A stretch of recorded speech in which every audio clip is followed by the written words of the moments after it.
And first time ko pumunta sa Iloilo para mag-shooting sa Gigantes Island. So, mahirap siyang gawin. Physically, emotionally, dahil sa father and daughter film and how to survive. Gagawin mo lahat para mabigay mo yung best mo sa anak mo. And until such time na parang nangarap si Casco, yung anak ko si Arya. Nangarap siya na makakuha siya ng pearl at until napabayaan yung anak niya, ginawa niya lahat para mabigay niya yung buhay na para sa anak niya. Sabi yung anak niya, konti lang hinihingi niya, cellphone lang.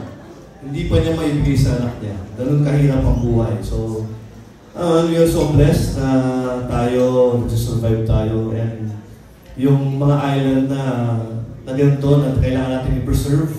So, kailangan natin na pangalagaan. Yun nga, sabi ng Direct TM, no, kailangan natin na i-preserve yung mga island ganito. And yun, parang sundan natin yung journey ni Casco ni Arya.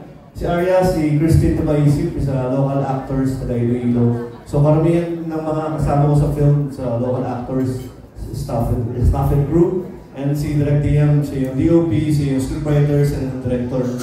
And yun, sana supportan natin si Panalo, and thank you so much sa lahat ng mabubuo na si Panalo. Congratulations.